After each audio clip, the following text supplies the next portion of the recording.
ताजगी बख्श रही थी। हवा में बिरयानी, कबाब और कोलमे की मिली-जुली खुशबू तैर रही थी, जो इंसान के पेट के सब्र का इम्तिहान लेने के लिए काफ़ी थी। उसी हंगामे में 3 परछाइयाँ दबे कदमों से शादी हॉल के दरवाजे से अंदर दाखिल हुई। उनमें सबसे आगे सहरिश थी, तेज़ आँखों वाली, हाज़िर जवाब और मौका की नज़ाकत को फ़ौरन भाँप लेने वाली तेज़-तर्रार लड़की। उसके पीछे बबलू था, जिसकी तवज्जो सिर्फ़ एक चीज़ पर मरकूज़ थी और वो थी खाना। इश्तिहार अंगेज़, भूख को बढ़ा देने वाली, गरम लवाज़मात जो कि मेज़ पर सजे हुए थे। उन्हें देखकर उसकी आँखें फ़तह के एहसास से चमक उठी, जबकि तीसरे नंबर पर अली था, जो बार-बार गर्दन घुमाकर यूँ देख रहा था जैसे हर लम्हा पकड़े जाने का खदशा हो। असल मसला ये था कि जिस शादी में खाना खाने आए थे, वो अचानक किसी ज़ाती घरेलू झगड़े की वजह से मनसूख हो गई थी। मेहमान बिखर गए थे और दस्तरख्वान लपेटे जा रहे थे। ये देखकर उन तीनों का मुंह लटक गया था कि अब तो भूख से बुरा हाल था। दूसरा, घर से यहाँ तक पैदल आने में जो तवानाइयाँ खर्च हुई थी, उसकी भरपाई भी मुमकिन ना हो रही थी। बबलू ने अफसोस से खाली देगों को देखा और गहरी सांस ली। कसम से, ये तो बड़ा जुल्म हो गया। सहरिश ने बेचारगी से उसकी तरफ देखा और बाहर निकल आई। सड़क पर आते ही उसकी निगाह करीबी हॉल की तरफ उठी, जो खचाखच पड़ा हुआ था। उसके खुले गेट से आते जाते सोबर मेहमानों को देखती, उसकी आंखों में बुझती उम्मीद का चिराग एक बार फिर रोशन हो गया और एक शरारती चमक उभरी। ये शादी कैंसिल हुई है, उसने आहिस्ते से बुड़बुड़ाते हुए कहा। दूसरे हाल तो बंद नहीं हुए ना? और यूं चंद ही उनकी आंखों के इशारे समझते, वो तीनों शैतान भी खिलखिलाकर हंसते मुत्तफिक हो गए। लम्हों बाद वो तीनों उस शादी हॉल में मौजूद थे। अंदर का मंजर दीपनी था। चमकते फानूस, रंगीन फूलों से सजी मेजें, कीमती लिबासों में मलबूस मेहमान और एक तरफ लंबी कतार में सजे हुए खानों के स्टॉल। उनकी आंखों तो जैसे खैरा हो गई। या अल्लाह, उसने अकीदत भरे लहजे में कहा। ऐसा लगता है जैसे मैं जन्नत में आ गया हूँ। अली ने उसे कोहनी मारी। आहिस्ता बोल, कहीं किसी ने पूछ लिया तो सीधा बाहर होंगे। मगर बबलू ने आओ देखा ना था, सीधा ही एक मेज पर चिपटा और कुर्सी घसीट कर बैठ गया। सहरिश सताइशी नजरों से इधर उधर देखती उन दोनों के साथ आकर बैठ गई। बबलू पहले ही प्लेट उठा चुका था और वो तीनों लिबासमात भर भर कर प्लेट में डालने लगे। अरे बबलू, सहरिश ने धीमी आवाज में कहा, वो लेग पीस डाल प्लेट में। अब आए हैं तो पेट भर के खाएंगे ना?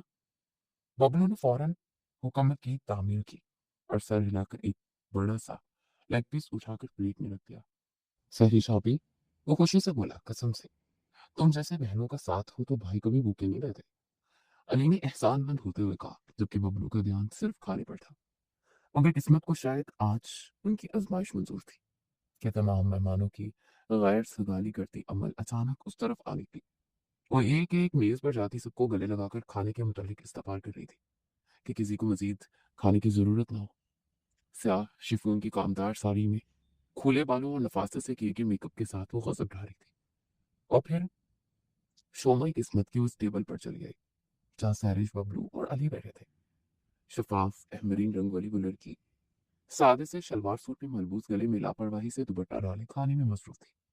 और उसके इर्द गिर्द कम उम्र लड़के जो उससे छोटे थे, आम से पैंट शर्ट में खाने पर टूटे पड़े थे। अमल की पेशानी पर शक्ल उभर आई। वो तीनों कौन थे? वो अपनी याददाश्त के पन्ने खंगालने के बावजूद उन्हें पहचान नहीं पाई। लिहाजा वो उनके सर पर पहुंच गई।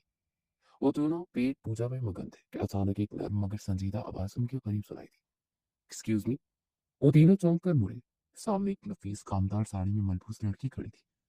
उसकी आंखों में हल्का सा शक की झलक वाज़िह थी। आप लोग किसकी तरफ से हैं? इस सवाल पर चंद लम्हों के लिए जैसे वक्त रुक गया और तीनों के चलते मुंह भी। सैरिश के जहन में दर्जनों बहाने आए और गए, मगर इससे पहले कि वो कुछ कहते बबलू पूरे एतमाद से बोल पड़ा। साइस की तरफ से। अली ने माथा पीट लिया। सैरिश ने मेज के नीचे से बबलू के पांव पर जोर से ठोकर मारी। आउच! वो हल्का सा उछला। ये कोई फिल्म नहीं चल रही यहाँ। अली दांत पीस कर बोला, जबकि सैरिश फौरन संभल गई। उसने मसनूई मुस्कुराहट के साथ कुछ कहना चाहा। वो जी हम दरअसल उसी लम्हे उसकी नजर चंद कदम दूर खड़े एक सून-बून शख्स पे पड़ी। लंबा कद, पुरएतमाद अंदाज और चेहरे पर संजीदगी की एक तबीयत तय। सहिश ने फौरन उसकी तरफ इशारा कर दिया। हम उनके साथ हैं। अमल को लगा जैसे उसे सुनने में गलती हो गई हो।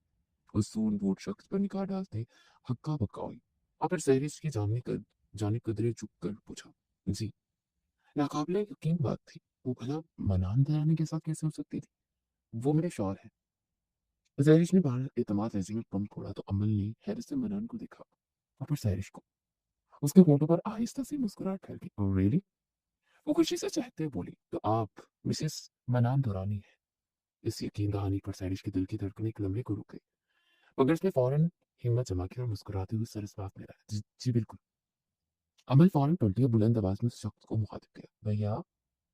वो सोनभोट शख्स जो करीब ही खड़ा था किसी से महवे गुफ्तगू था, अब उनकी तरफ मुतवज्जा हो चुका था और आंखों में सवालिया से दिखने लगा। आप कहते थे शादी नहीं करनी। अमल हंसते हुए बोली, और यहाँ तो आपकी मिसेज आई हुई है। इसकी जिगर जिगर करती आंखों में शरारत थी। सैरिश इस अवतार पर बौखला गई।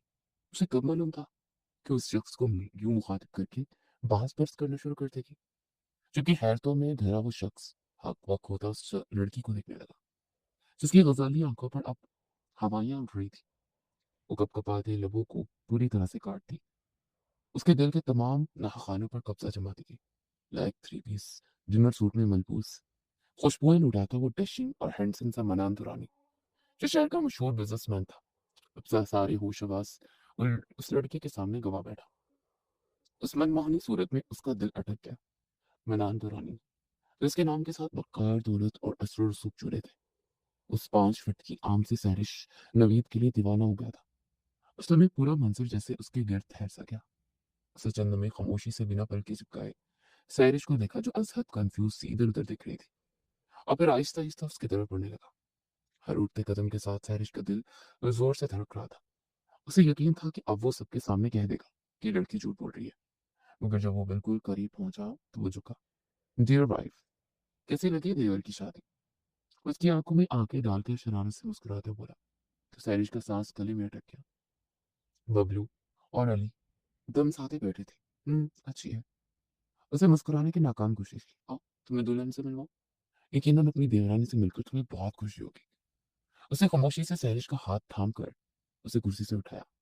बबलू और अली फटी आंखों से ही मंजर देख रहे थे। सैरिश ने अपना हाथ छुड़वाने की कोशिश की, मगर उसकी गिरफ्त सख्त थी और इससे कबूल के वो अपना हाथ निकाल कर वहां से भागती। वनान दरानी ने उसकी कमर में हाथ रखा और उसे अपनी तरफ खींच लिया। अमन शीशे से उसका डिशम चेहरा बस देखे जा रही थी। चले मिसेस। वनान के होंठों पर हल्की सी मुस्कुराहट उभरी। क्या कर रहे हैं? छोड़े, लोग देख रहे हैं। जैरिश ने नहायत संजीदा लहजे में कहा। उसे यूं लगा जैसे उसके कदम जमीन में धंस गया। मनान की आंखों में दिलचस्पी का गुस्सा नुमाया था। सभी लोगों की निगाह उन दोनों पर ठहरी हुई थी। हॉल में चामुकुइयां शुरू हो चुकी थी। सब बातें बनाने लगे। सैरिश की रूह सही मानों में अब काम कर रह गई थी। उसे नहीं मालूम था कि एक छोटा सा बहाना यूं गले का फंदा बन जाएगा। तो क्या ये वाकई आपकी आपकी अमल हैरत से तो चंद होती मैं नाम के सामने आई तो वो मुस्कुराकर सर हाँ में ला गया। Oh my God. वो दोनों हाथ मुंह पर रखे फटी आंखों से सबसे देखती गई। मम्मा। उमा को पुकारती दूसरी जानी भागी। आप कौन है? प्लीज छोड़ो मुझे। अमल के साथ ही सैनिश ने मजामत की और उसके सीने में अपनी कोहनियां व्यवस्थित से खुद से दूर करने की कोशिश करने लगी, मगर वो फिर भी अपने नाम का एक था, भीड़ सा, जिसने हजार मजीद तंग करते उसे करीब कर दिया। अभी खुद ही तो कहा कि मैं आपको शोहर हूं। इतनी जल्दी भूल गई मिसेस। उसे तंग करने लगा था। लगता है आज हम बुरी तरह फंसे हैं। बबलू ने अली को देखते हुए तबसरा किया। देखिए सर, हम माफी मांगते हैं, आप छोड़े हमारी बहन को। अली संजीदा होकर बहरहाल बोला कि कोई तरीका नहीं था सैरिश को तंग करने का। ये मेरे साले हैं ना। अनान ने झुककर सैरिश से तारीफ चाहिए। नहीं, इन्हें खूब मुंह बंद रखे। अगर मनान दरानी ने खामोश करवाया तो सारी जिंदगी बोल नहीं पाएंगे। उसने आहिस्ता से झुककर उसके कान के करीब सरगोशी की तो सैरिश की आंखें फैल गई और अपनी बात पर मोहर लगाने के लिए उसने दूर होते अपना कोट पैंट की जेब में थोड़ा सा सरका कर दिखाया। पैंट की जेब में उड़सा हुआ चमचमाता रिवॉल्वर देखते वो भग से उड़ गई। अब बताएं, क्या कह रहे थे आप दोनों? उसकी आवाज में हल्की सी सख्ती थी। चुप रहो तुम दोनों, मैं बात कर रही हूँ ना। सैरिश ने मुझे डांटा तो मैदान दरानी फिर से मुस्कुराया, जबकि करीब आती अमल के साथ उसकी माँ और बाप भी हम कदम थे। फाहमीदा बेगम ने आते ही मैदान दरानी के कान खींचे। मानी, तुमने मुझे पूछे भैया बिना ब्याह कर लिया? उनका लहजा जैसे पंजाबी में घुला हुआ था। बड़े चुप रहे तुमने किए बेटा जी। माशाल्लाह, बहू तो वैसे ही चांद का टुकड़ा है। नदीम दरानी ने भी उसे लताड़ने के बाद सैरिश पर नजर डाली तो अश अश कर उठे। अब वो बारी बारी उसके सर पर हाथ रखकर बनाए लेते, दुआएं देते नहीं थक रहे थे। वेलकम भाभी। मुझे नहीं पता था कि आज एक साथ दोनों भाभी मिल जाएंगी। अमन ने भी आगे बढ़कर उसे गले लगा लिया था और सैरिश दम बखूद सी अपने पैरों तले से सरकती हुई जमीन दिख रही थी। मनान दौरानी मुस्कुराते हुए मुतमईन लग रहा था। ये लोग कुछ ज्यादा ही ओवर हो रहे हैं। मतलब हम सबसे ज्यादा ड्रामेबाज हैं। अली को देखकर गुस्सा आया तो वो बुड़बुड़ा कर रह गया। खैर शुक्र है खाना खाने के बाद पकड़े गए। पहले पकड़े जाते तो अब तक मैंने भूख से ही बेहोश हो जाना था। बाबुलों ने कंधे उचकाकर शुक्रगुजारी की, जबकि अली उसे महज घूर कर रह गया। और दूसरी तरफ सैनिश को पहली बार महसूस हुआ कि शायद उस गलत आदमी को अपना फर्जी शौहर बना दिया था, क्योंकि मनान दरानी की आंखों में अब एक ऐसी दिलचस्पी जाग रही थी जो आने वाले लम्हों को खतरनाक भी बना सकती थी। और दिलचस्प भी। सैरिश की जिंदगी हमेशा से इतनी रंगीन और बेफिक्र नहीं थी जितनी उस लम्हे नजर आ रही थी। वो एक मुतवसत मगर बाइज्जत घराने में पैदा हुई थी। उसके वालिद नवीद साहब एक सरकारी दफ्तर में क्लर्क थे और माँ आफ्ता बेगम एक सादा लू घरेलू औरत थी जिसने हर हाल में अपने बच्चों की बेहतरीन परवरिश के लिए घर की चार दीवारी में अपनी जवानी के सुहाने दिन त्याग दिए थे। उनका घर बड़ा नहीं था, मगर उसमें मोहब्बत की कमी कभी महसूस नहीं हुई थी। सैरिश तीन बहन भाइयों में सबसे बड़ी थी, इसलिए जिम्मेदारी का बोझ भी सबसे पहले उसी के कंधों पर आया था। क्योंकि नवीद साहब एक रोड एक्सीडेंट में अपनी टांगे खो बैठे थे और अपाहिज होकर घर बैठ गए थे। ऐसे में आफ्ता बेगम ने उनकी खूब खिदमत की, लेकिन वो दोबारा तंदुरुस्त होने के बाद व्हील चेयर पर बैठे तो कोई दूसरा रोजगार हासिल करने से कासर रहे।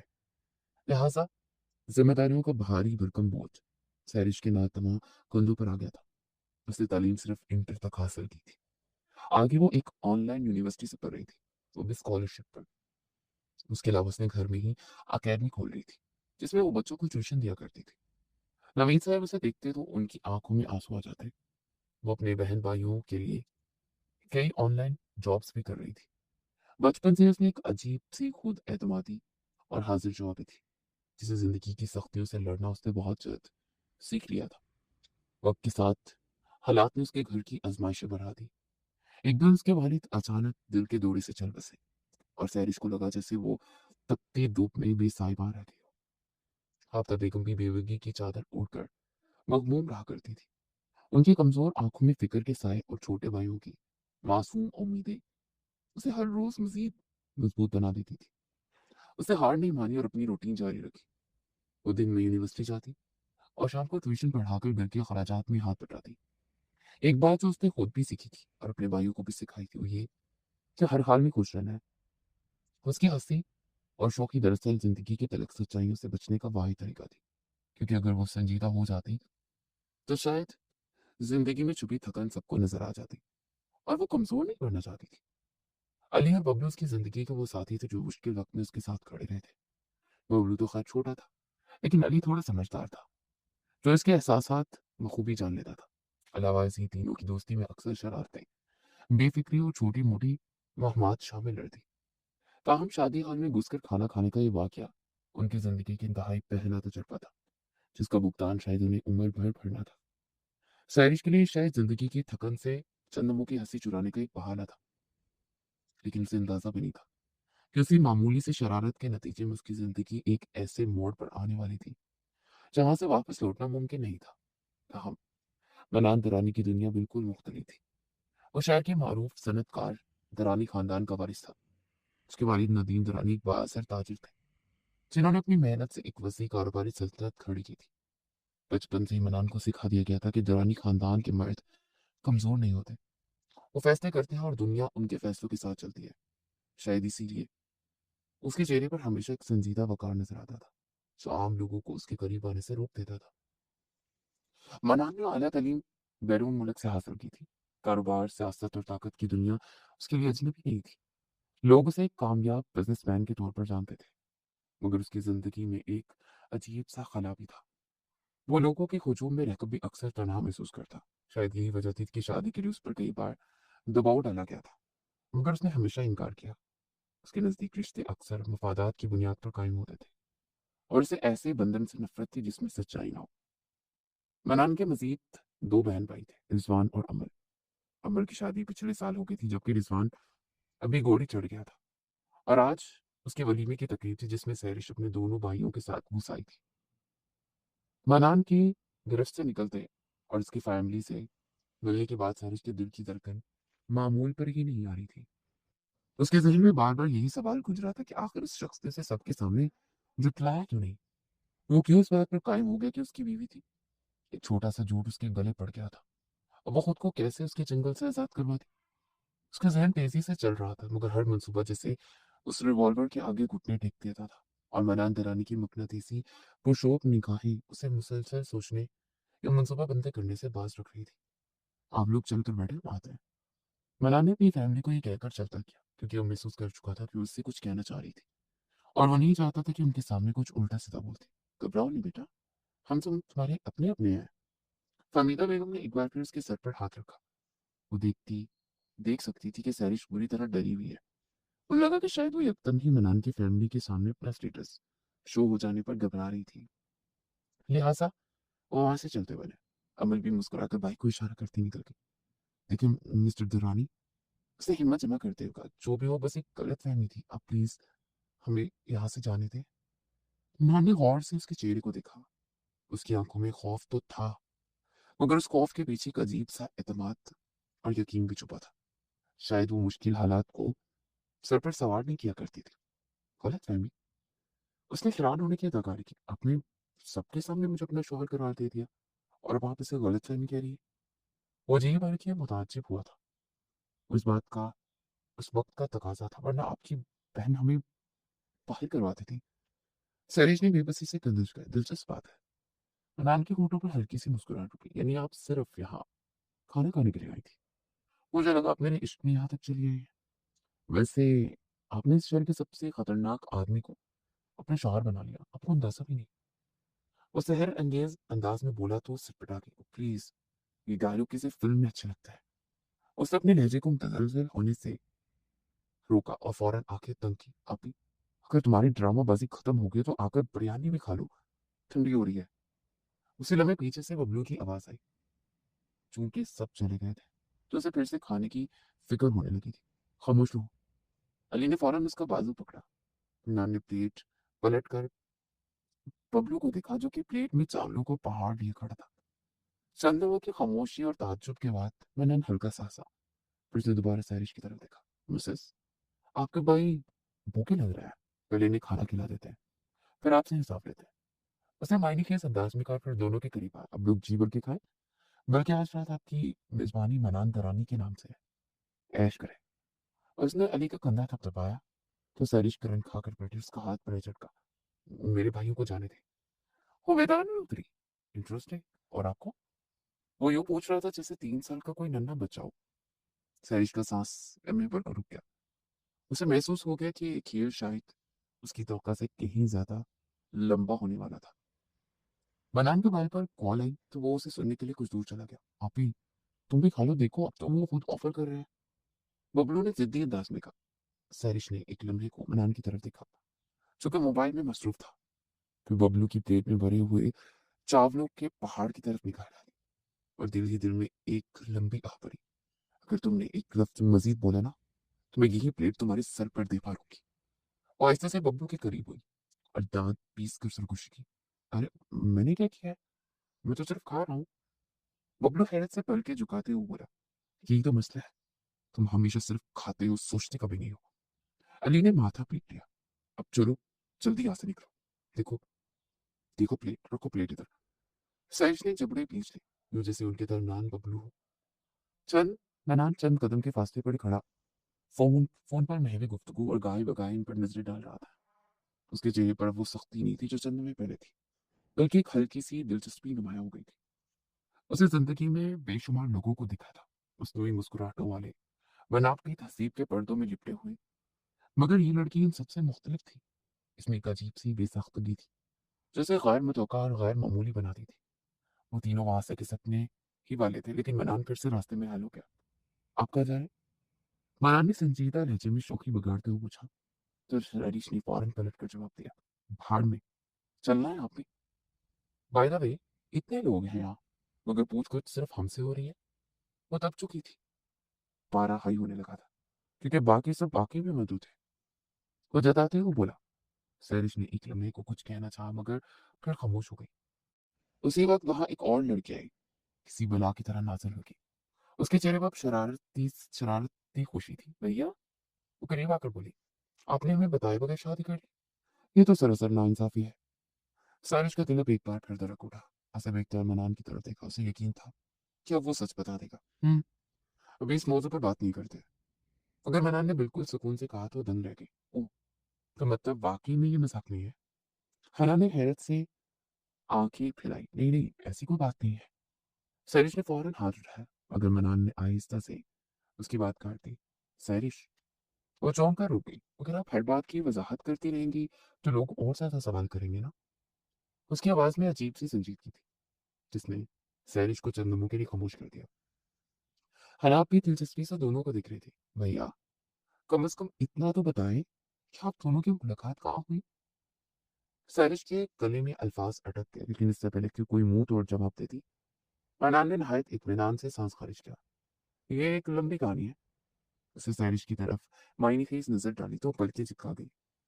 और मुझे लगता है कि इसे सुनाने के लिए हमारे पास पूरी रात है। वो अपनी कजन हना को मुस्कुराकर कहता आगे बढ़ गया। और यही वो लम्हा था जब सैरिश के दिल में एक अजीब सी बेचैनी जाग उठी। उस आदमी को जानती भी नहीं थी, मगर उसकी आंखों में जैसी कोई राज छुपा था, जैसे अपनी तरफ खींच रहा था। उसे फौरन से पेशतर हना को जाते हुए दिखा तो फुर्ती से हॉल से बाहर निकल गई। अल्लाह अल्लाह करके जान छूटी थी। वो सच कर अदा करती तेज कदमों से घर की जानिब बढ़ने लगी थी। हवेली की वसीअ अनीस इमारत रात की रोशनी में किसी ख्वाबनाक मंजर की तरह जगमगा रही थी। सेन में लगे कदीम दरख्तों पर लटकते कमकमे नरम रोशनी बिखेर रहे थे, और दूर कहीं फवारे की मध्यम आवाज माहौल में संजीदगी घुल रही थी। वलीमे की तकरीब खत्म हो चुकी थी और दरानी खानदान के चंद करीबी अफराद हवेली के बड़े ड्राइंग रूम में जमा थे। ऊंचे छतों से लटकता बड़ा फनूस सुनहरी रोशनी का मरकज था, और दीवार पर लगी कदीम पेंटिंग्स और भारी पर्दे उस कमरे को शाहान शाहाना शान दे रहे थे। अनान दरानी सोफे पर कदरे ढीले अंदाज में बैठा था। ब्लैक कोट सोफे के बाजू पर रखा था और वो हाथ में चाय का कप थामे खामोशी से सामने देख रहा था। उसके चेहरे पर हमेशा की तरह संजीदा वकार मौजूद था, मगर आंखों में कहीं ना कहीं सोच की एक हल्की सी परछाई झलक रही थी। फमीदा बेगम ने गौर से अपने बेटे को देखा, फिर आहिस्ते से पुकारा, मानी। अनान ने नजरें उठाकर उन्हें देखा। जी अम्मा, ताबेदारी से जवाब दिया। वो चंद में से देखती रही, फिर मुस्कुरा कर बोली, अब तो सच सच बता दी, वो लड़की कौन थी? इस सवाल पर कमरे में बैठे सब लोग मुतवज्जा हो गए, जबकि मनान के होंठों पर बड़ी दिलचस्प मुस्कुराहट फैल गई, जिसे छुपाने की खातिर उसने कप मेज पर रखा। अम्मी, अम्मा जो पहले ही बेसब्री से इंतजार कर रही थी, फौरन बोल उठी, हाँ भैया, हमें भी यही जानना है। उसने बर्जस्ता कहा, आंखों में शिताक उमड़ा। मैं तो समझी थी वाकई आपने हमें सरप्राइज दे दिया। हना भी हंसते हुए बोली, कुछ भी नहीं था, तो सब एक मजाक था। तुम लोग सीरियस हो गए। मनान ने चाय का कप मेज पर रखते हुए कुर्सी की पुष्ट से टेक लगा ली और सुकून से बोला, मजाक? नदीम दरानी ने भवें उठाई तो मनान भी मुस्कुराया। वो लड़की अपने दोनों भाइयों के साथ गलती से हॉल में आ गई थी। अमल ने जब देखा तो उसने जान बचाने के लिए मुझे अपना शौहर बना दिया। इस पर अमल का मुंह खुल गया और फिर वो बिला इरादा हंस दी। या अल्लाह, यानी वो वाकई चोरी छुपे खाना खाने आई थी? उसे फौरन माथे पर हाथ मारा। काश उसकी बीवी निकलती तो कम से कम उसके साथ तो बैठी होती। कितना शौक था सबको मनान दरानी की शादी का, मगर वो मानता ही नहीं था। हना भी इस मीलू ड्रामे पर हंस पड़ी, और बाकी नफूस भी दबा दबा सा हंस दिए। मगर फहमीदा बेगम पुरसोच नजरों से बेटे को अंदर तक खोज रही थी। मजाक अपनी जगह, मगर तुमने इस मजाक को सच क्यों बनने दिया? उन्होंने हमें उचका कर पूछा। कमरे में एक लम्हे को खामोशी छा गई। मनान ने फौरन जवाब ना दिया, बल्कि सामने दीवार पर लगी पेंटिंग को देखता रहा, जिसे किसी ख्याल में गुम हो। बस दिल किया। वो संजीदगी से बोला, अपनी लबों से हंसी मकफूत थी, भैया, आपको छुपा रहे हैं? अमल ने आंखें सुकेड़ते हुए पूछा। लगता है पहली बार किसी ने हमारे मनान मियाँ की तवज्जो खींची है। नदीम साहब जैसे मामले की तह तक पहुंच गए थे। मनान ने बेख्तियार सिर उठाया और एक लम्हे को उसके जहन में सैरिश का चेहरा उभरा। वही गजाली आंखें, बेसाख्ता अंदाज और बात करते वक्त चेहरे पर दर आने वाली बेबाकी। वो लड़की बाकी सबसे मुख्तलिफ थी, ना बनावट ना झिझक, बस एक अजीब सी सच्चाई थी उसमें। उसके होंठों पर बेख्तियार हल्की सी मुस्कुराहट आ गई, जिसे अमल ने फौरन पकड़ लिया। देखा, मैं कह रही थी ना। वो उछल कर बोली। मनान ने मजदूरी संजीदगी से पूछा, क्या? अमल फौरन बोली कि वो लड़की आपको पसंद आ गई है। कमरे में बैठे सब लोग एक साथ मनान को देखने लगे। चंद में वो सुन रहा, जैसे अपने दिल को टटोल रहा हो। फिर आहिस्ता से सर हाँ, वो वाकई मुझे पसंद आ गई है। उसके इतराफ पर सब लोगों के चेहरे पर हैरत फैल गई। फहमीदा बेगम की आंखों में खुशी झलकने लगी। उन्होंने फौरन पूछा, तो फिर उसे जाने क्यों दिया?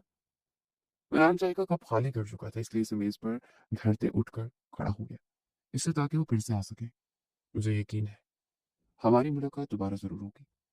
वो टहलता हुआ खिड़की के पास जाकर रुका और हवेली के वसीह सहन में फैली रोशनी को देखते धीमे लहजे में बोला, कैसे? आपको तो उसका पता भी नहीं पता? अमल ने तजस्सुस से पूछा। मनान धीमे से मुस्कुराकर पलट कर सोफे के बाजू पर हाथ रखा और अपना कोट उठा लिया। पता लगाना कोई मुश्किल काम नहीं है। उसका नाम सहरिश नवीद है और इस इलाके में रहती है। बाप नहीं है, सिर्फ माँ है और दो भाई हैं उसके। आजकल एक ऑनलाइन यूनिवर्सिटी में पढ़ रही है।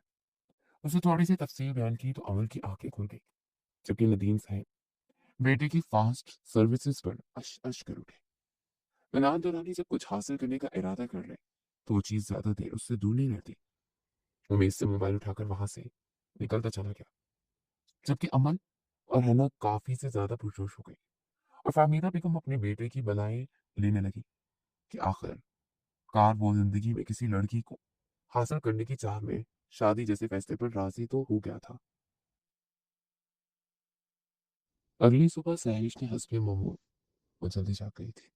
रात के अजीबोगरीब वाक़े के बावजूद जिंदगी ने उसे कुछ किसी ड्रामाई वक्फे की मोहलत नहीं दी थी। घर के छोटे से सहन में झाड़ू देते हुए उसके जहन में वही लम्हे गर्दिश कर रहे थे जब उसने एक अजनबी आदमी को अपना शौहर बना लिया था। और ये सोचकर वो खुद भी हंस पड़ी। सहरिश, तुम वाकई कभी कभी मुझसे अजीब हरकतें करती हो। वो जरा मुस्कुराती मनान दुरानी के मुतालिक सोचने लगी, जो कुछ ज्यादा ही हैंडसम था और उसके साथ फ्री होने की कोशिश कर रहा था। कैसे कैसे लोग रहते हैं दुनिया में। वो हैरान थी उसके रद्द अमल पर। ताहम शुरुआत तो उसकी तरफ से हुई थी। उसने खुद मौका दिया था उस शख्स को। खैर अगले हमें उसने सर झटक दिया क्योंकि इसे इस फजूल बातों में वक्त जाया करने की आदत नहीं थी। घर के खराजात बढ़ रहे थे, अली की फीस भरनी थी और दीगर जरूरियात भी मुंह फाड़े खड़ी थी। इसे ऐसे मजीद काम की जरूरत नहीं थी। इसे आज वो एक नई रेस्टोरेंट में जॉब के लिए जा रही थी जहाँ वेट्रेस की जरूरत थी। सुबह 9 बजे के करीब वो शहर के मशहूर इलाके में वाक़ एक खूबसूरत रेस्टोरेंट के सामने खड़ी थी। शीशे की दीवारों वाला वो कदम कदादम रेस्टोरेंट खासा मशहूर लग रहा था। अंदर लोग सुकून से बैठे खाना खा रहे थे और वेटर्स सफेद यूनिफॉर्म में मेजों के दरमियान फिरते दिखाई दे रहे थे। सारिश ने हिम्मत बांधी और अंदर दाखिल हुई। मैनेजर से मुख्तसर गुफ्तगू के बाद उसे आजमाइशी तौर पर काम पर रख लिया गया। काम ज्यादा मुश्किल नहीं है, बस ग्राहकों के ऑर्डर लेने और मुस्कुराकर सर्विस पेश करनी है। मोटी तूंद वाले नाक पर ऐनक जमाए मैनेजर ने संजीदगी से कहा। सैरिश ने फौरन सर हिलाया और शोखी से बोली, मुस्कुराना तो मेरा पैदाशी टैलेंट है सब। मैनेजर ने उसे चलने में अजीब नजरों से देखा, फिर कंधे झुकाकर खामोश हो गया। दोपहर का वक्त था जब सैरिश उस नफीस रेस्टोरेंट में खड़ी खुशी से सरशार गहरी सांसें ले रही थी। ये उसकी नई नौकरी का पहला दिन था और हॉल में हल्की मौसीकी रोशनी और बर्तनों की खनक ने एक अलग ही कशिश पैदा की हुई थी। सैरिश ने दुपट्टे को दुरुस्त किया और एप्रन बांधी मेजों के दरमियान घूमती ऑर्डर नोट करने लगी। वो ग्राहकों की भरपूर तवज्जो हासिल करने की कोशिश कर रही थी। किसी दौरान किचन के दरवाजे से एक नया वेटर ट्रे उठाए बाहर निकला। सफेद शर्ट, साफ पैंट और सर पर झुकी हुई पी कैप। और सैरिश की नजरें बस सरसरी सी गई थी, मगर अगले लम्हे वो ठहर गई। चेहरा कुछ जाना पहचाना सा लग रहा था। वो भी गौर कर ही रही थी कि वेटर उसके पैरों से गुजर कर सीधा सामने वाली मेज पर गया। उन्हें खाना सर्व करने लगा। सैरिश भग करके उड़ी। ये तो वही शख्स था जिसे उस रात वो पकड़े जाने के खौफ से अपना शौहर बना बैठी थी। मैडम, आपका ऑर्डर। उसने संजीदा लहजे में पूछा तो सैरिश को धचका लगा कि ये वेटर था। एक्सक्यूज मी, मैं यहाँ वेटर हूँ। वो यकीनन उसे कस्टमर समझकर करीब आया था, हालांकि उसकी यूनिफॉर्म से साफ जाहिर था कि यहाँ काम करती है। Oh sorry. वो धीमी मुस्कुराहट के साथ पलटने लगा तो सैरिश ने आंखें सुखी। सुनो, हम पहले कहीं मिले हैं?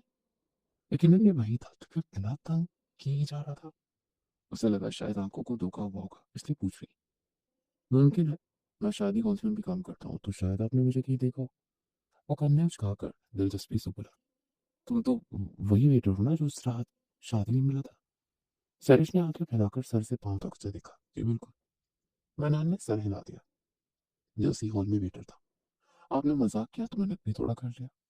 सोचा इतनी हसीन लड़की ऑफर दे रही है तो कबूल कर लेनी चाहिए। वो बराह रास्त उसकी आंखों में झांकता।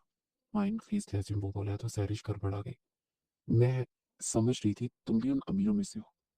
उसके कीमती कपड़े इस बात की चुगली खा रहे थे, मगर तुम तो आम से वेटर थे। नहीं जी, हम तो गरीब मेहनत कश लोग हैं। सैरिश ने इत्मीनान का सांस लेते हमदर्दी से सर गया। अच्छा है, कम से कम तुमने मेरा दर्द सर दर्द तो समझा। उस दिन मुझे पकड़ाया नहीं ना, वरना हम तीनों बहन भाइयों की बड़ी बेइज्जती होती। उसके मुताबिक जानकर वो कुछ पुरसुकून होती, शुक्रगुजारी पर होते। मैं क्यों पकड़ाता भला, खाना तो सभी खाने आते हैं। अनान ने शौकी बिगाड़ी तो मुस्कुरा दी। उसे लग रहा था कि उस लड़के के साथ काफी दिलचस्प साबित होने वाला है वाकया।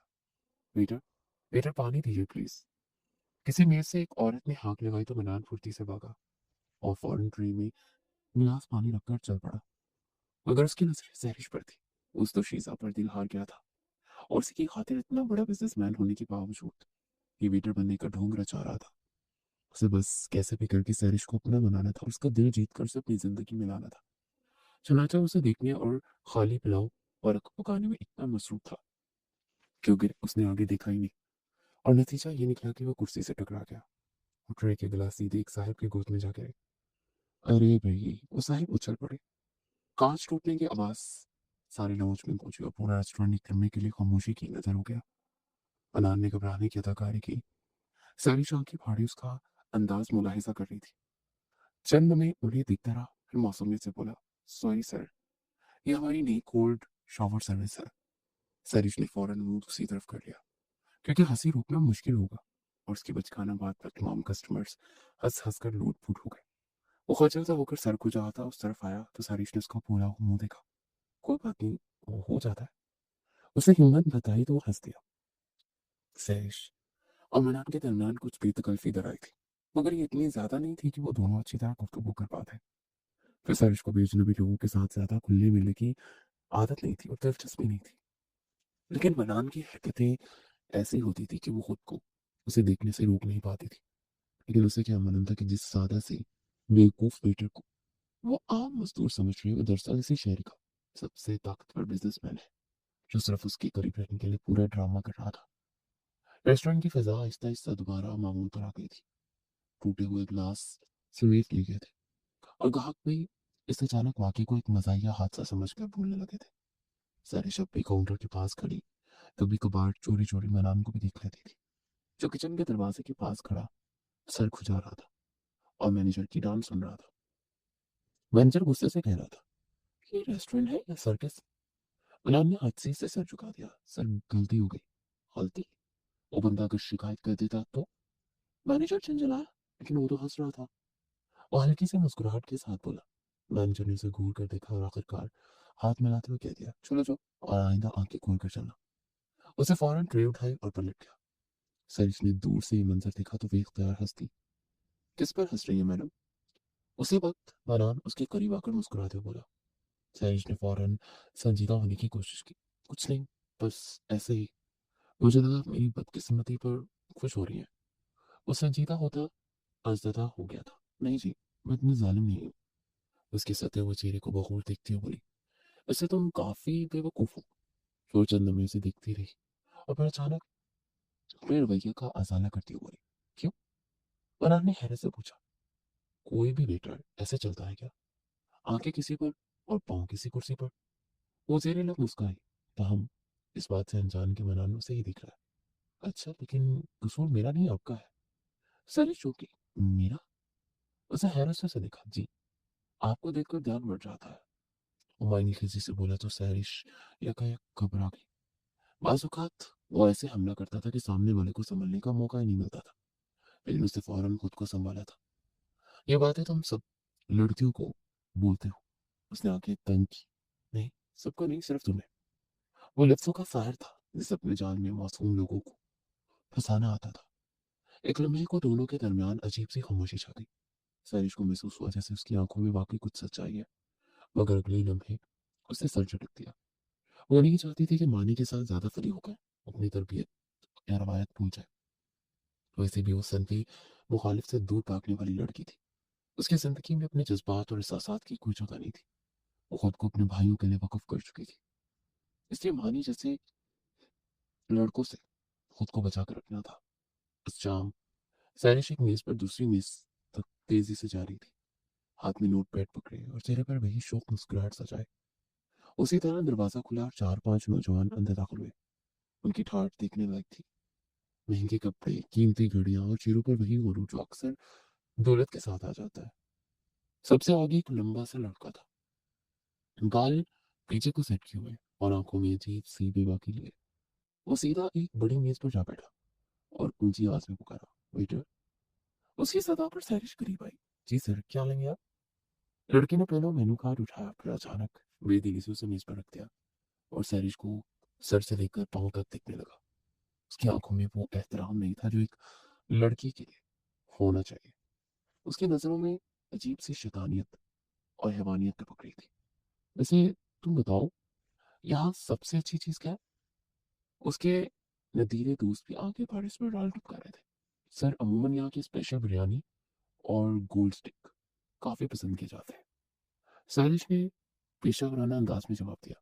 लेकिन मुझे तो तुम पसंद आ गए हो, क्या तुम मिल सकती हो एक रात के लिए? अगर मैं मुस्कुराहट के साथ उसने ऑफर दी तो उसके दोस्त कहका लगा कर हंस पड़े।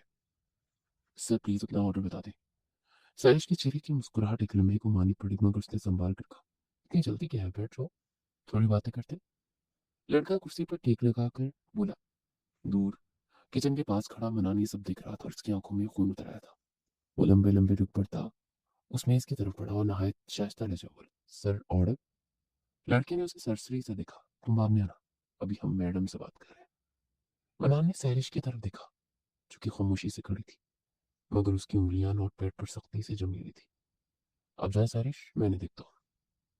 और वो जैसे उसके हुक्म के इंतजार में ही खड़ी थी, फौरन से वहां से गायब हो गई। मनान दरानी के तासरात सर्द हुए, जो बड़ी भींच के कनपट्टी की रगें तन गई। वो बड़ी आराम से उन लड़कों के सामने कुर्सी घसीट कर बैठा और शर्मसार निगाहों से उनके चेहरे पर नजरें टिकाई। उसे जेब से रिवॉल्वर निकालकर सामने रखा तो उनकी आंखें फैल कर कनपटियों से जा लगी। एक मामूली वेटर के पास रिवॉल्वर कहाँ से आ गया? तुम जानते हो मैं कौन हूँ? लंबा तिरंगा लड़का एकदम भड़क उठा।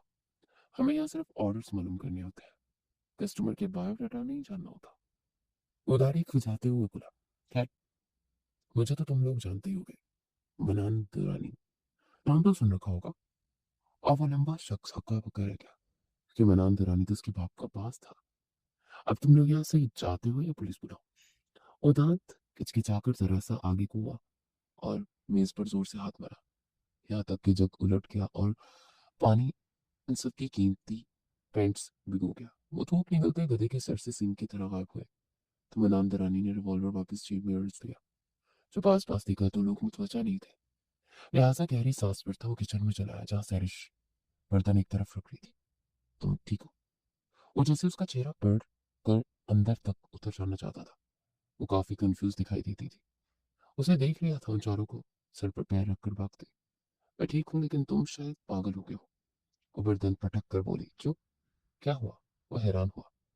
अगर वो शिकायत कर देता तुम्हारे साथ तो मेरी नौकरी भी जा सकती थी। वो संजीदा थी, नौकरियां दोबारा मिल जाती हैं, इज्जत दोबारा नहीं मिलती। उसके बाद ने सैरिश के लबों पर ताले लगा दिए। तुम्हें मेरे लिए फिक्रमंद होने की जरूरत नहीं है, मैं अपना ख्याल खुद रख सकती हूँ। वो एकदम परेशानी पर सिलवटी डाल के पेशानी पर, तुम एक नाजुक लड़की हो सैरिश, क्या जरूरत है मर्दों वाली जॉब्स करने की? कहीं टीचिंग कर लो। उसकी फिक्र में घुल रहा था कि मशवरे ना अपने पास रखो। और तुम्हें कैसे पता कि पढ़ी लिखी हो? उसे शक गुजरा, ले शक्ल देखकर मानी बता सकता कि बंदा कितना पढ़ा लिखा है। उसे नाक पर से मुक्की उठाई। Very funny. उमर कर अपने काम में मसरूफ हो गई, जबकि मनान दरानी की आंखों में तशवीश की परछाइयां उतर गई। उसकी पुश्त को खड़ा घूरता रहा और फिर बाहर निकल गया। सैरिश की खूबसूरती कस्टमर को कुछ ज्यादा ही पसंद आई थी और वे सिर टिप देकर चले जाते थे, जो मैनेजर से ले लिया करता था। सैरिश सोने की मुर्गी साबित हो रही थी, तभी उसका रवैया सैरिश के साथ बड़ा दोस्ताना होता जा रहा था। और वो मजीद खूबसूरत लड़कियों को काम पर रखने की खातिर इश्तेहार लगवाता फिर रहा था। और मनान दरानी की बर्दाश्त अब खत्म होती जा रही थी। तुम्हें अब ये जॉब छोड़ देनी चाहिए। उस रोज किचन में आते उसका रूबरू हो गया था। मैं नहीं छोड़ सकती, मजबूरी है। वो भी दो टोक अंदाज में बोली तो मैनान दरानी को पतंगी लगी। उसकी कोहनी दबोच कर उसे दीवार के साथ लगा गया। सारी शरासा होती हक फक रह गई। छोड़ो मुझे, ये क्या बदतमीजी है। वो चिल्लाई तो मनान ने उसके होठों पर हथेली का पैरा जमा दिया। चुप, बिल्कुल चुप। वो दहाड़ा तो उसका सांस रुक गया। मैनेजर आज कहीं गया हुआ था, इसलिए उससे खुलकर बात करने आया था। मैं तुम्हारे लिए सब कुछ करूंगा, तुम्हारी सारी मजबूरियां समझूंगा, तुम्हें एक एक तुम्हारा खर्च उठाऊंगा। बस कल से तुम यहाँ मत आना। मैनेजर साहब तुम्हें किसी भी वक्त बीत सकता है। उसकी नीयत और इरादे नापाक है, मैं जान चुका हूँ। उसकी बातों पर वह सहम की, लेकिन अगली लम्हे उसका हाथ झटक कर बोली, इरादे तो तुम्हारे भी ठीक नहीं लगते मुझे। किस हक से मुझ पर रोप जमाते हो? तुम मुझसे इस तरह बात नहीं कर सकते, समझे। अपनी कहानी छुड़वाने लगी, लेकिन मनान ने उसे मजीद सख्ती से थाम कर दीवार के साथ पिन कर दिया। छोड़ो मुझे मानी, उसका नाम पुकारता बोली, और मनान दुरानी उसका लाल अंगारा होता चेहरा दिखने लगा। मैं मोहब्बत करता हूँ तुमसे, शादी करना चाहता हूँ, तुम्हें अपनी जिंदगी में शामिल करना चाहता हूँ। उसके बेवक्त इजहार पर वो सुन रहे थे। तुम्हारे लिए कुछ भी करने को तैयार हो, जो बोलोगी कदमों में लाकर रख दूंगा, किसी जॉब छोड़ दो। वो अंदाज में नरमी समोई कह रहा था, मुझे तुम्हारी फजूल बकवास में कोई इंटरेस्ट नहीं है, हाथ छोड़ो। वो सख्ती से बोली तो पहली बार मनान दरानी के चेहरे पर हल्की सी तशवीश नजर आई। रेस्टोरेंट की घड़ी ने रात के 10 बजाए तो आहिस्ता आहिस्ता ग्राहक कम होने लगे। मेजें खाली होने लगी, बर्तनों की खनक मदम पड़ गई, और हाल में थकन अमीज खामोशी फैल गई। सरेश ने आखिरी मेज साफ करके ट्रे किचन में रखी, एप्रन उतारा और गहरा सांस लेते हुए जेरे लिपट पड़ाई। आखिरकार छुट्टी। फिर दुपट्टा दुरुस्त करके वो मैनेजर के रूम में गई, जहां उसे पूरे 5 मिनट रखे। जब वापस आई तो चेहरे पर अजीब सी उलझन और हाथ में एक बैग। खैर, वो दरवाजे की तरफ बढ़ गई। बाहर निकलते ही रात की ठंडी हवा उसके चेहरे से टकराई तो उसे कुछ सुकून महसूस हुआ। शहर की सड़कें कदरे सुनसान हो चुकी थी। कहीं की गाड़ियों की रोशनी स्याही में लम्हा भर के लिए चमकती, फिर खामोशी छुपा जाती। सैरिश ने कदम तेज किए, क्योंकि घर ज्यादा दूर नहीं था, मगर रात का वक्त होने की वजह से वो जल्द पहुंचना चाहती थी। वो चंद कदम चली थी कि पीछे से किसी के कदमों की आहट सुनाई दी। वो चौंक कर पूरी तो चंद कदम के पास पर मानी खड़ा था। सफेद शर्ट की आस्तीनें कोहनियों तक जोड़ी हुई थी, और चेहरे पर वही हल्की सी मुस्कुराहट थी जो अक्सर उसे उलझा देती थी। तुम यहाँ क्या कर रहे हो? सैरिश की भवें तन गई। तुम्हें घर छोड़ रहा हूँ, उसे ज्यादा से अल्फाज में जवाब दिया। जरूरत नहीं, मैं खुद चली जाऊंगी। सैरिश ने फौरन हाथ उठाकर मना किया। हाँ, वो तो मैं देख रहा हूँ, रात के 10 बजे अकेले जा रही हो, बहुत महफूज है ना रात ये रास्ता। माइन ने गर्दन घुमाकर सुनसान सड़क की तरफ देखा, और फिर जल्दी दिल से तंज किया। मुझे आदत है, सारिश ने बेपरवाही से कहा, और मुड़कर वो दोबारा चलने लगी। मगर चंद कदम के बाद उसे सांसों के पीछे कदमों की आवाज अब भी आ रही है। मैंने कहा ना, मेरे पीछे मत आओ। वो झिंझिला कर रुक गई। मनान भी रुक गया, मगर उसके चेहरे पर कोई खास असर न आया। ऊपर से कौन नाचे, वो बोला, मैं पीछे नहीं आ रहा, बस साथ चलने की कोशिश करो। उसके पहलों में आकर खड़ा हुआ। सारिश ने नाकारी से उसे देखा। मुझे तुम्हारी कंपनी नहीं चाहिए, किस कदर तनफ्फुर से कहा गया, लेकिन मैं तो तुम्हारी हिफाजत करने आया हूं ना। वो जल्दी से बोला, मैं खुद अपनी हिफाजत कर सकती हूँ। बस नहीं चलता था कि सर सर फिर इस शख्स के मुंह पर टेप लगाती और उसे बांध कर किसी दरिया में डाल देती। हाँ, देखा, मुश्किल वक्त में तुम रिश्तेदार हैं, दानियां घर कर खुद को बचा लेती, लेकिन याद रखो, हर शख्स मानी नहीं होता। वो कहकर लगाकर बोला तो वो मुंह फुला गई। उसके बाद उसने जुबान खोलने की सही ना की। कुछ देर बाद गली का मोड़ आया तो सारिश रुक गई। बस मेरे घर इधर है।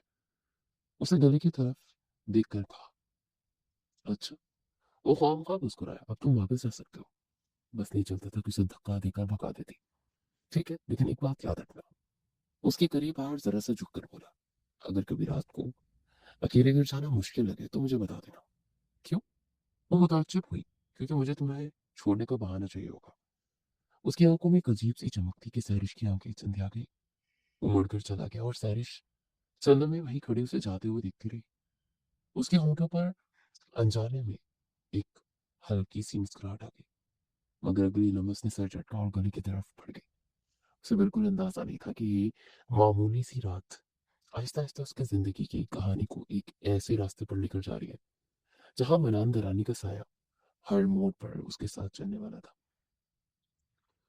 वो कमरे में आई तो उसने बैग खोला जो उसे मैनेजर साहब ने दिया था। देखो सैरिश, कल मेरे मेहमान आएंगे और तुम यही ड्रेस पहन कर अच्छे से तैयार होकर आना। मैनेजर खुश आमदी अंदाज में बोला। सैरिश के माथे पर बिल पड़ गए और जैसे इसने बैग खोला वो थक से रह गई। मगरबी तर्ज का मुख्तसर सा लिबास उसमें पैक था जिसे देखकर उसका सर चकराने लगा। वो खुद को संभालती बेड पर बैठ गई। हाथ पांव कांपने लगे। फिर मानी की बातें याद आई तो वो आपतीता हो गई। इसका मतलब कि वो सच कह रहा था। उसका शक या अंदाजा गलत नहीं था। उसके हाथ पैर फूल गए। तभी उसने दिल में कसरत कर लिया कि कल वो रेस्टोरेंट नहीं जाएगी। पिछले 2 दिन से वो नहीं गई थी। न जाने कि उसे खौफ आ रहा था। मानी ने उसे 1-2 बार फोन किया था इस दौरान, लेकिन उसने फोन काट दिया था। उस शाम वो अकेडमी से वापस लौटी तो आफ्ताब बेगम ने उसे अपने पास बिठा लिया। मुझे तुमसे कुछ बात करनी थी सारिश। उन्होंने तमहीद बांधी। जी कहें। उसका दिमाग कहीं और अटका था। तुम्हारे लिए एक रिश्ता आया बेटा। लड़का अमीर है, पढ़ा लिखा है, बिजनेस करता है और उसकी फैमिली भी काफी वेल सेटल्ड है। अगर तुम कहो तो मैं हाँ कर दूं। उनके सवाल पर चौंकी। जो आपको बेहतर लगे वही करें अम्मी। वो वहां से उठ गई। दिल से उसका दिल किसी शय में नहीं लग रहा था। वो खुद अपनी कैफियत नहीं समझ पा रही थी। आफ्ताब बेगम के पास से खिल उठी। उन्होंने अगले ही रोज रिश्ते के लिए हाँ कर दी। सारिश दिल की हालत पर हरासा थी, इसलिए इस बात पर ध्यान नहीं दे पाई। हालांकि वो भी शादी नहीं करना चाहती थी, लेकिन रिश्ता तय होते ही जिस जोरों शोर से तैयारी शुरू हुई यूं लगता था जैसे कल ही बारात है। अम्मी, क्या हो गया आपको? अभी से इतनी शॉपिंग क्यों कर रही है? वो आज हकीकतन तब गई थी। इतने सारे शॉपिंग बैग्स देखकर। तुम्हारे ससुराल वाले करवा रहे हैं, फिर अगले हफ्ते वो शादी करना चाह रहे हैं, तो अब शॉपिंग नहीं करें तो और कब करेंगे? उनकी बात सुनते उसके पैरों तले से जमीन निकल गई। क्या कह रही हैं आप? अगले हफ्ते? मैंने तो अगले कई सालों तक शादी नहीं करना चाहती और आप है कि। उसकी बात दरम्यान से उचक गई। बस, नाशुक्री अच्छी नहीं होती। अगर मैं मजीद कई साल इंतजार कर भी लूं तो जानती हूँ कि ऐसा रिश्ता कभी नहीं मिलेगा।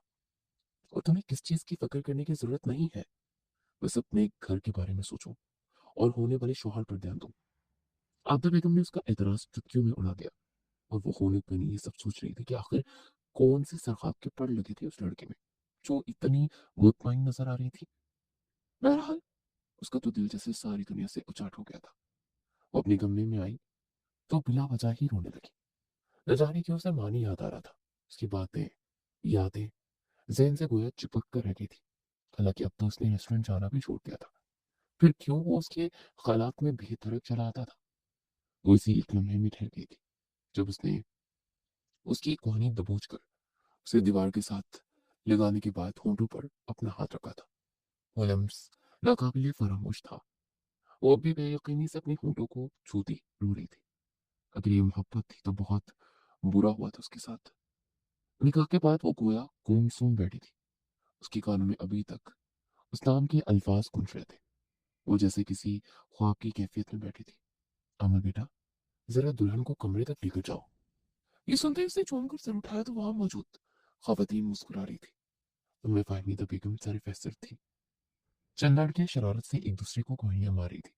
अमर से लेकर कमरे में जाने लगी तो सैरिश का दिल एक बार फिर जोर से धड़का। वो इस वक्त मनान दरानी की बीवी की हैसियत से उसके कमरे में बैठी थी।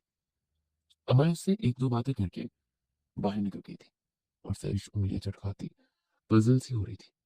पेशानी अर्क आलूद थी। जाने वो कौन शख्स था और कैसा दिखता था। कुछ ही देर बाद दरवाजा आहिस्ता से खुला। उसने बेख्तियार नजरें उठाई, मगर अगले लम्हे उसके इर्द गिर्द मौजूद सारी दुनिया जैसे रुक गई। वक्त थम गया। दरवाजे में खड़ा शख्स ब्लैक शेरवानी में मलबूस अंदर आ रहा था। वही लंबा कद, वही पुरएतमाद अंदाज, वही आंखें जिसमें हमेशा हल्की सी शरारत झलकती थी। मानी। उसके लबों से बेख्तियार सरगोशी निकली। वो चंद कदम चलकर उसके सामने आकर रुका और हल्का सा मुस्कुराया। जी मिसेस। सैरिश की आंखों में हैरत से ठहर गई। तो ये कैसे हो सकता है? उसके जहन में एक साथ कई मनासर घूम गए। ये मजाक है ना? तुम यहाँ क्या कर रहे हो? मेरा शौहर तो कोई और। वो घबरा गई। मैं ही हूँ। उससे कौन सा बोला तो सैरिश चंद में उसे देखती रही, जैसे अल्फाज समझने में वक्त लग रहा हो। मतलब तुम मानी। वो फिर उसे शादी हॉल का मंजर याद आया जब उसकी माँ उसे मानी बुला रही थी। मतलब वो कोई बेटा नहीं था, और मनान दरानी भी उसने बात मुकम्मल की। ये सुनकर जैसे वो पत्थर की मूर्ति बन गई। नहीं, ये मुमकिन नहीं, तुम तो वेटर थे, तुमने खुद कहा था। वे यकीनी की इंतहा थी, गोया वो सब ड्रामा था। दरअसल वो रेस्टोरेंट मेरी दोस्त का था। तुम उधर जॉब करता देख मैंने सोचा वेटर बनने की थोड़ी प्रैक्टिस कर ली जाए, और मुझे तुम्हारे साथ कुछ वक्त गुजारना था। जो तुम्हारे करीब रहकर तुम्हें जानना चाहता था। और वो मैनेजर तो जॉब से फारिग हो गया। वल्लाह मेरे प्लान का हिस्सा नहीं था वो। तुमने मुझे बेवकूफ बनाया। वो दुख से बोली। मैंने तुम्हें हासिल किया। वो एक कदम उसके करीब आया और गंभीर आवाजें में फसूल भोंकने लगा। लेकिन सैरिश को तो गोया गुस्से ने अपनी लपेट में ले लिया। उसे मरान थरानी के चूड़े सीने पर कंगन और जेवरात चले हाथों की मुट्ठियां बनाकर मुक्की बरसाना शुरू कर दिया। तुम झूठे इंसान, मेरे जज्बात से खेलते रहे। वो धुआंधार रोती उस पर बरस रही थी। अनंत रानी ने उसके हाथों को बड़ी नरमी से थाम लिया। मैं तुम्हारे जज्बात से नहीं खेल रहा, बस कोशिश कर रहा था कि किसी तरह तुम्हारी पत्थर दिल को पिघला सकूं। वो वजाहत देते हुए बोला, अगर मेरी शादी किसी और से हो जाती तो। वो फूट फूट कर रोने लगी। विकास से पहले उसे अपनी हालत याद आई कि किस तरह माने के बिछड़ जाने का दुख रूह को कुचोके लगा रहा था। ऐसे कैसे मैं होने देता बोला। उसे इस कदर चाहत और मान से कहा कि सैरिश का जब्त छूट गया। वो सारी फांसें मिटाकर उसके सीने से लग गई। मनान दरानी साकित रह गया। मैं कभी खुद से अलग मुझे मत करना मानी, मैं नहीं रह सकूंगी तुम्हारे बिना। उसके भरपूर इजहार ने मानी को अंदर तक सरशार कर दिया। और गॉड, ये कब हुआ? उसे हैरत का झटका लगा तो उसे खुद में भीजते हुए पूछने लगा। गिरफ्त तो पहले से भी ज्यादा सख्त थी। मैं तो सोच रहा था शायद ये एक तरफा मोहब्बत में मुब्तला हो, लेकिन यहाँ तो आग बराबर लगी हुई है। हंसते उसने तबसरा किया तो सैरिश मुस्कुरा दी। इतने मासूम मत बनो, खुद ही पीछे पड़कर पागल किया और अब कहते हो कब हुआ? सैरिश ने हल्के से खफकी से कहा। तो मैंने अंदर आने की हंसी करने में गूंज उठी। उसे शरारती नजरों से उसे देखा। तो फिर मान लिया ना कि दिल हार बैठे मुझ पर? सैरिश ने नजरें झुका ली, मगर लबों पर हल्की सी मुस्कुराहट रह गई। हारा तो नहीं था, बस किसी ने चुपके से चुरा लिया। उसके गले में बाहें डाली खड़ी थी। और वो चोर कौन था? मनान रानी ने नरमी से उसकी ठोड़ी उठाकर पूछा। एक चालबाज बेटा। उसे जुबान दांतों तले दबाई। ये सुनकर मनान मुस्कुराती और कदरे फखर से बोला, तो फिर फैसला हो गया। दिल भी मेरा और दिलवाली भी मेरी। सैरिश के लोगों पर शानदार मुस्कुराहट ने डेरे डाले। तो पहली बार मनान दरानी बेखुद होता उसकी मुस्कुराहट पर अपने होंठ टिका गया। आलमी मदहोशी में उसे खुद में समोकर अपने रंगों में रंगता नई दुनिया दरियाफ्त करने निकल खड़ा हुआ था।